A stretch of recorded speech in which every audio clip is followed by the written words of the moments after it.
Hi friends, welcome to Umata. இன்னைக்கு நம்ம பார்க்க போற topic C programming. First C programming னா என்னன்னு பார்க்கிறதுக்கு முன்னாடி first programனா என்னன்னா program called a set of instructions or sequence of instructions. Not only a C program, எந்த programming எடுத்துக்கிட்டாலும் ஒரு hello world program run பண்றதுக்கு அட்லீஸ்ட் 4 lines தான் தேவைப்படும். அதான் என்ன சொல்றாங்கன்னா set of instructions or sequence of instructions is called a program. Language is divided into 3 types: high level, low level, mid level. High level language என்றது என்னன்னா it's a human readable form.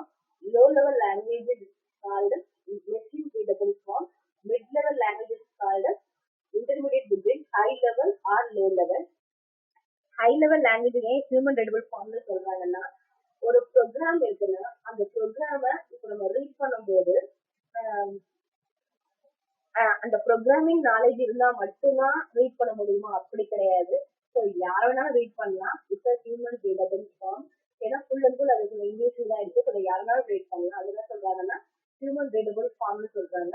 Machine readable form நீங்க low level language சொல்றாங்கன்னா it's an assembly language or binary language only contain zeros or ones. Mid level லாங்குவேஜ்ன்றது ஏன் அப்படி சொல்றாங்கன்னா C ப்ரோக்ராமிங்க high level லாங்குவேஜ்னு சொல்லுவாங்க. அதே மாதிரி அது மிட் லெவல்னு சொல்லுவாங்க. ஏன் அப்படி சொல்றாங்கன்னா மிட் லெவல் சி ப்ரோக்ராமிங்கை யூஸ் பண்ணி நிறைய சிஸ்டம் அப்ளிகேஷன்ஸ் யூஸ் பண்ண நிறைய டெவலப் பண்ணிருக்காங்க. கர்னல் இந்த மாதிரி நிறைய இதுக்கு சிஸ்டம் ப்ரோக்ராமிங்க்கு தேவையான அந்த டூல்ஸ் தேவைப்படுது. வந்து கோடிங் வந்து சில இருக்கிறதுனால சிஏ வந்து மிட் லெவல் ப்ரோக்ராமிங்னு சொல்லுவாங்க.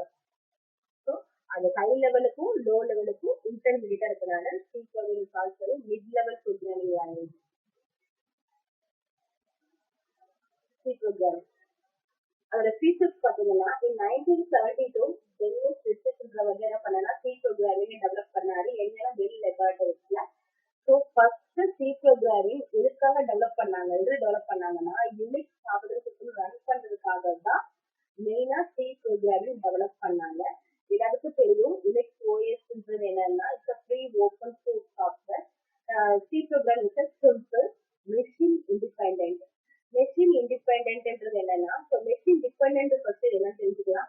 ஸோ மெஷின் டிபெண்டன்ட்னா ஃபார் எக்ஸாம்பிள் ஒரு சாஃப்ட்வேர் நம்ம இன்ஸ்டால் பண்ணோம்னா அந்த சாஃப்ட்வேர் வந்து பர்டிகுலரா அந்த ஓஎஸ்ல மட்டும்தான் சப்போர்ட் பண்ணும். இல்லை 32 பிட்ல சப்போர்ட் பண்ணும், இல்லை 62 பிட்ல சப்போர்ட் பண்ணும். இந்த மாதிரி ரெஸ்ட்ரிக்ஷன்ஸோட இருந்துச்சுன்னா இட்ஸ் மெஷின் டிபெண்டன்ட். மெஷின் இண்டிபெண்டன்ட்ன்றது என்னன்னா இந்த மாதிரி எந்த ரெஸ்ட்ரிக்ஷன்ஸும் இல்லாம இருக்கிறது. சி ப்ரோக்ராமிங் ஏன் அப்படி சொல்றாங்கன்னா சி ப்ரோக்ராமிங் வந்து பாத்தீங்கன்னா விண்டோஸ்லயே ரன் ஆகும், மேக் ஓஎஸ் ரன் ஆகும், லினக்ஸ் ஓஎஸ்லயே ரன் ஆகும். இது பேசிக்கா டெவலப் பண்ணதே லினக்ஸ் ஓஎஸ்ல தான். இது பாத்தீங்கன்னா விண்டோஸ் ரன் ஆகுது. அது என்ன சொல்றாங்க மெஷின் இண்டிபெண்டன்ட்னு சொல்றாங்க. எந்த ரெஸ்ட்ரிக்ஷன்ஸுமே கிடையாது. சி ப்ரோக்ராமிங் எந்த ஓஎஸ்ல சப்போர்ட் பண்ணலாம்.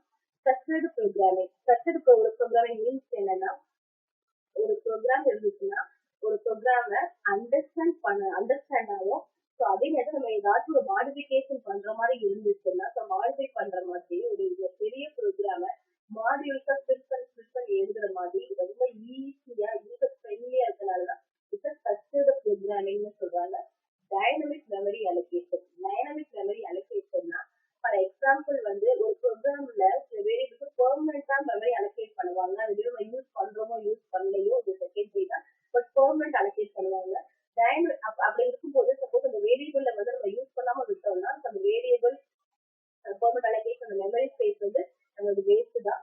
ஸோ அதை எப்படி ஓவர் கம் பண்ணாங்கன்னா dynamic memory allocation. Dynamic memory allocation என்னன்னா ஒரு ப்ரோக்ராம்ல நம்மளுக்கு டேட்டா நம்ம ஸ்டோர் பண்ணணும்னா நம்மளுக்கு எப்போ ஸ்டோர் பண்ணணுமோ அந்த நேரத்துல மட்டும் மெமரி அலோகேட் பண்ணிட்டு மற்ற நேரத்துல மெமரி என்ன ரீயூஸ் பண்ணிக்கலாம். இதுதான் dynamic memory allocation. Pointers. So பாயிண்டர்ஸ்ன்றது என்னன்னா நம்ம டைரக்டா மெமரியோட இன்டராக்ட் பண்றதுக்கான கான்செப்ட் தான் pointers.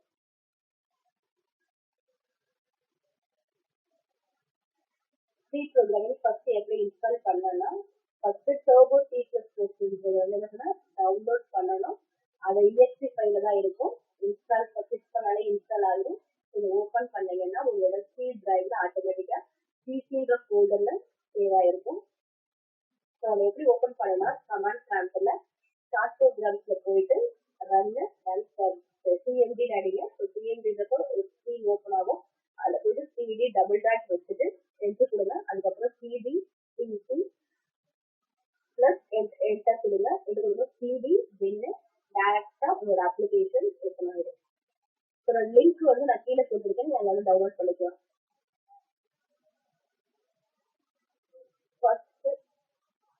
Not only C program, எந்த ப்ரோக்ராமிங்கா எடுத்துக்கிட்டாலும் நம்ம மெயினா தெரிஞ்சுக்க வேண்டிய விஷயம் இந்த 3 தான்.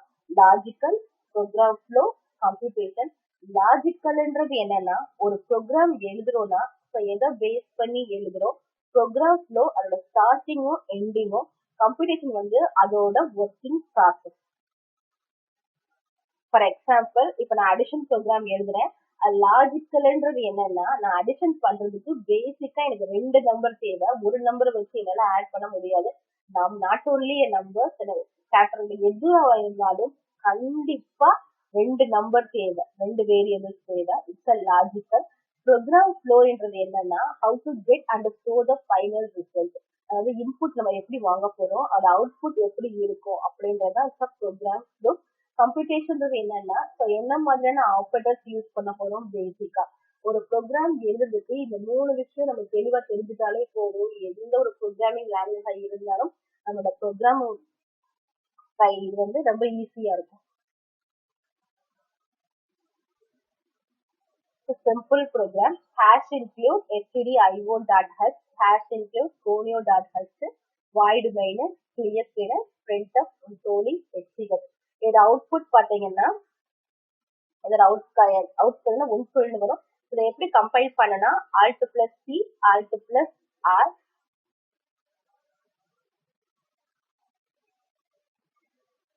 First program explanation. ஃபர்ஸ்ட் எந்த ஒரு ப்ரோக்ராமிங்கா இருந்துகிட்டாலும் அதுக்குன்னு தனியா ஒரு ஹெடர் ஃபைல் இருக்கு. ஸோ சியோட ஹெடர் ஃபைல் பாத்தீங்கன்னா hash include stdio.h, hash include pre define directive. Hash இன்க்ளூடுன்றது என்னன்னா, நம்ம நார்மலா இங்கிலீஷ்ல யூஸ் பண்ற வேர்டு தான். இன்க்ளூடுன்றது என்னன்னா, ஏதாச்சும் ஒண்ணு ஆட் பண்ண போறோம். So include angle bracket, std means standard, I means input, O means output, dot h. So the h means header file. So எந்த ஒரு ஃபைல் நம்ம சர்ச் பண்ணுறதுனா அதோட எக்ஸ்டென்ஷன் தெரிஞ்சா மட்டும் போதும். ஸோ அதே மாதிரி தான் ஹெடர் ஃபைல்னு நம்மளுக்கு ஐடி பண்ணுறதால தான் டாட் ஹச். ஸோ இந்த ஹெடர் ஃபைல் என்ன பர்பஸ்க்காக யூஸ் பண்றாங்கன்னா, இதுல ஒரு ரெண்டு விஷயம் தான் இருக்கு. ஒன்னு ஸ்கேன்அப் ஃபங்க்ஷன், இன்னொன்னு பிரிண்ட்அப் ஃபங்க்ஷன். ஸ்கேன்அப் ஃபங்க்ஷன் எதுக்காக யூஸ் பண்றாங்கன்னா, இன்புட் கெட் பண்றதுக்காக. பிரிண்ட்அப் ஃபங்க்ஷன் எதுக்காக யூஸ் பண்றாங்கன்னா, அவுட்புட் பாக்குறதுக்காக. Scan means read, print means output, F means function. அதே மாதிரி இந்த எஃப்பும் ஃபங்க்ஷன் தான். ஹேஷ் இன்க்ளூட் conio.h, இது இதுக்காக யூஸ் பண்றாங்கன்னா, ஆக்சுவலா நம்ம தான் சொன்ன மாதிரி தான் hash include CON is a console. Its console is nothing but an application. I means input, O means output, dot h. conio.h வந்து it's optional header file தான். It's not a must. இத ரெண்டு ஃபங்க்ஷன் மெயினா use பண்றாங்க. மொத்தம் 5 functions use பண்றாங்க. So மெயினா 2 functions என்னன்னா, clear string, execute. Clear string என்ன பர்பஸா யூஸ் பண்றாங்கன்னா, ஃபர்ஸ்ட் ப்ரோக்ராம் நம்ம ரன் பண்றோம், ரன் பண்ணிட்டு அவுட்புட் செக் பண்றோம். மறுபடியும் அந்த ப்ரோக்ராம் ரன் பண்ணும்போது அந்த ப்ரீவியஸ் அவுட்புட் வந்து அப்படியே இருக்கும். ஸோ அதை கிளியர் பண்றதுக்காக தான். ஸோ எவ்ரி டைம் ஒரு ப்ரோக்ராம் ரன் பண்ணும்போது நம்ம ஸ்க்ரீன் வந்து கிளியரா இருக்கிறதுக்காக தான் அந்த கிளியர் ஸ்க்ரீன் தர்றாங்க. கெட் இண்டெக்ஸ் எதுக்காக தர்றாங்கன்னா, நம்ம இன்புட் கெட் பண்றதுக்காக. இப்போ ஃபார் எக்ஸாம்பிள் வந்து நம்ம ஸ்கேன் ஃபங்க்ஷன் யூஸ் பண்ணும்போது நம்ம இன்புட் கொடுக்கறதுக்காக சம்டைம்ஸ் வந்து ப்ரோக்ராம் எழுதிட்டு ரன் பண்ணிட்டு எரர் 0 1 0 வரும். பட் அவுட்புட் வந்து ரீட் ஆகாது. ஸோ அந்த மாதிரி டைத்துல இந்த ஹெடர் ஃபைல் வந்து கண்டிப்பா அந்த அவுட்புட் எரர் வந்து கிளியர் ஆயிடும். அது void main. So header file எப்படியோ அதே மாதிரி void main. எந்த ஒரு ப்ரோக்ராமுக்கும் part of the every program is called as main function. void main use பண்ணலாம். சில பேர் int main யூஸ் பண்ணுவாங்க, சில பேர் வெறும் main யூஸ் பண்ணுவாங்க. ஸோ இந்த டிஃபரன்ஸ் நான் அடுத்த வீடியோல எக்ஸ்பிளைன் பண்றேன். ஸோ இதான் சி ப்ரோக்ராமிங்கோட எடிட்டர். சிடி சிசி சிடி பின்னு போட்டீங்கன்னா இந்த விண்டோ ஓப்பன் ஆகும். ஸோ ஃபைல்ல போயிட்டு நியூ இருக்கும். ஸோ நியூ ஃபைல் எடுத்து ப்ரோக்ராம் டைப் பண்ணீங்க.